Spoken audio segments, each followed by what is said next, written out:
लड़कियां दोनों धीरे धीरे जब जवान हो जाती हैं और वो अक्सर देखती हैं कि उसका जो बेटा है वो शराब का आदी हो चुका था। उसको कुछ भी करना पड़े लेकिन उसको पैसा चाहिए और पैसे के बदले में शराब तो चाहिए ही चाहिए।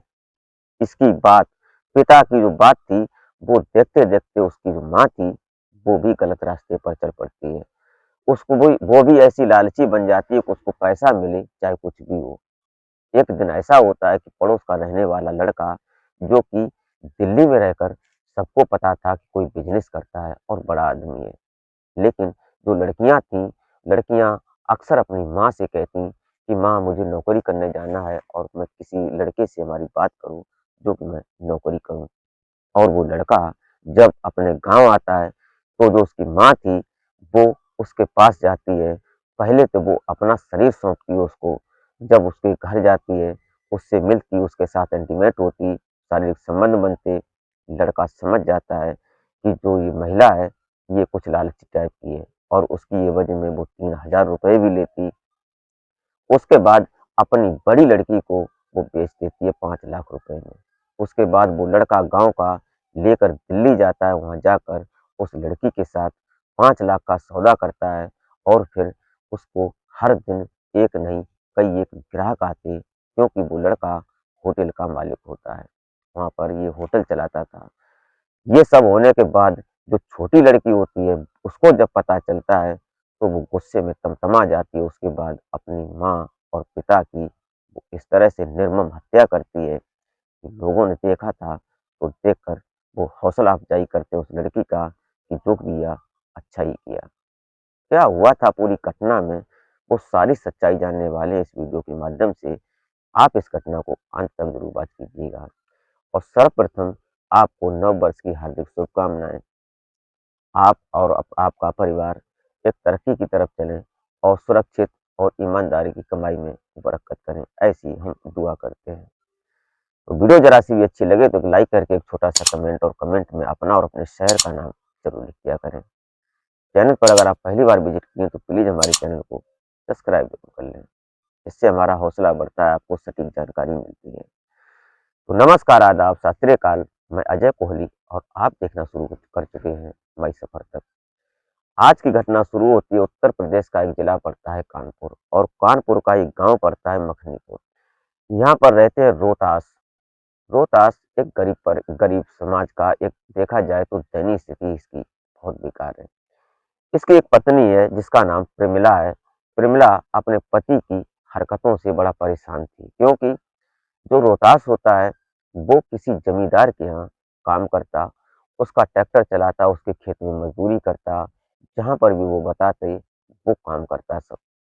लेकिन रोहतास के अंदर एक ऐसी गंदी लत थी कि वो शराब का आदी हो जाता है। कुछ भी हो, चाहे उसको पैसा मिले न मिले, लेकिन उसको शराब बहुत जरूरी चाहिए थी। इधर इसकी 2 बेटियां होती हैं। बड़ी बेटी का नाम किरण होता है जबकि छोटी बेटी का नाम दुर्गा होता है। किरण अपनी पढ़ाई कर चुकी थी, उसने इंटर कर ली थी और लगभग वही 19 साल की हो चुकी थी। छोटी बेटी जो दुर्गा थी, दुर्गा अभी स्कूल कर रही थी, पढ़ाई चल रही थी उसकी, वो अभी 9वीं की छात्रा होती है। अब ये किरण अक्सर अपनी माँ से यही बात करती शाम को हर दिन कि माँ ऐसे कैसे गुजारा होगा क्योंकि पिताजी शराब में डूबे रहते हैं और आगे क्या होगा, हमारे घर की हालत बहुत खराब है, हमारी इंटर कंप्लीट हो चुकी है, किसी से बात करो और मैं दिल्ली या मुंबई या कहीं भी बाहर निकल कर नौकरी करना चाहती हूँ।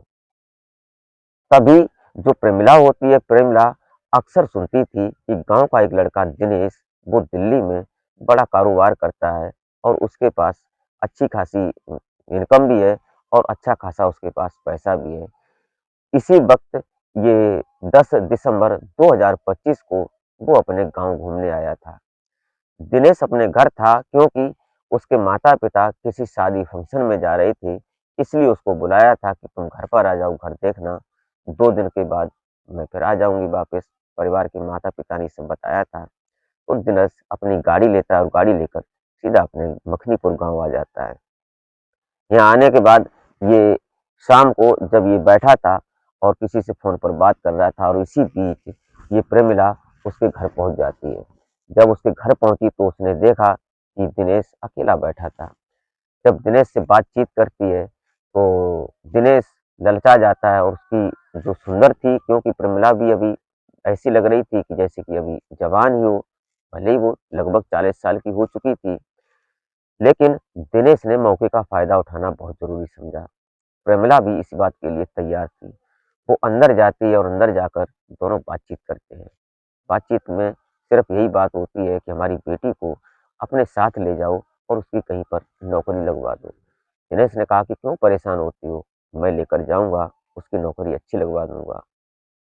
लेकिन बातों-बातों में ही प्रमिला इतने आगे बढ़ जाती है कि दिनेश के शरीर को टच करने लगती है। दिनेश अपने आप को रोक नहीं पाता और वो उसके साथ वो सब होने लगता है। जब दोनों इंटीमेट होते हैं, दोनों के शारीरिक संबंध बनते हैं, उसके बाद प्रमिला ने वादा भी कर लिया, लेकिन वहीं पर उसने 3000 रुपए दिनेश से माँग लिए। दिनेश से बोलती है कि मुझे बहुत ज़रूरत है, ये पैसे दे दीजिए। दिनेश अपने बटुए से पैसा निकालता है और 3000 रुपए प्रमिला को दे देता है। उसके बाद हँसी-खुशी शाम का वादा करती है वो और अपने घर आ जाती है। घर आने के बाद जो किरण को और जो बेटी दुर्गा थी छोटी, उसको सारी बात बताती है कि तुम्हारी बात नौकरी की फिक्स हो गई है, अब खुशियाँ ही खुशियाँ होंगी। क्योंकि दिनेश ने हामी भर दी और तुम उसके साथ दिल्ली चले जाना 2 दिन के बाद। ये सब बात होती है तो किरण के अंदर कई एक सपने हो जाते हैं, ख्वाब देखने लगते हैं, वो चिड़ियों की तरह उड़ने लगती है कि अब मैं अपनी माँ की जो माली हालत है, मेरे बहन उसकी पढ़ाई भी अच्छी हो जाएगी और आगे मैं इतना पैसा कमाऊँगी कि हमारी शादी भी अच्छी तरह से हो जाएगी। लेकिन शाम होती है, शाम होते ही खाना-पीना होता है, तीनों लड़कियाँ, दोनों लड़कियाँ और माता-पिता दोनों खाना-पीना चारों लोग खाते हैं, क्योंकि जो रोहतास था वो नशे में था, खाने के बाद वो तो सो जाता है। उसको कोई मतलब नहीं कि हमारी पत्नी प्रमिला कहाँ जाती है, हमारी बेटी क्या करती है, उसको इस बात से कोई मतलब नहीं। लेकिन यहीं पर शाम होते ही जो प्रमिला थी, उसने फ़ोन किया और दिनेश उसके घर में आ जाता है। उसके बाद दोनों फिर वही सब करते हैं। यहाँ एक बार होने के बाद वो दबे पाँव फिर निकलती है और दिनेश के घर चली जाती है, क्योंकि दिनेश के घर में आज कोई था नहीं। उसके परिवार के सभी लोग शादी फंक्शन में जो गए थे, वहाँ सारी रात ये सब होता है। होने के बाद वादा हो जाता है और फिर प्रमिला अपने घर चली जाती है। 2 दिन ऐसे ही गुज़रते हैं, उसके बाद जो दिनेश होता है, दिनेश ने प्रमिला को बताया कि सुबह 7 बजे चलना है, अपनी बेटी को तैयार कर देना। ये खुश थी और दूसरे दिन आज रात को जो किरण थी, ख्वाब देखती है, सपने देखती है नौकरी के और उसके बाद सुबह 7 बजे, साढ़े 7 बजे दिनेश कपड़े पहनकर तैयार होकर अपनी गाड़ी को लेकर आ जाता है, क्योंकि फ़ोन पर बात हो चुकी थी। किरण भी उसकी गाड़ी में बैठती है और बैठने के बाद अपनी गाड़ी जो थी दिनेश लेकर वहाँ से निकल देता है। सफ़र चलने लगता है, दिल्ली पहुँच जाते हैं 2-4 घंटे के बाद। वहाँ जाने के बाद ये एक होटल में जाता है। होटल में एक मालिक से, जो होटल का मालिक था, मालिक ये भी था, पार्टनर में दोनों नौकरी वो होटल चलाते थे, जो कि मोहन था। मोहन को ये होटल का मालिक बताता है।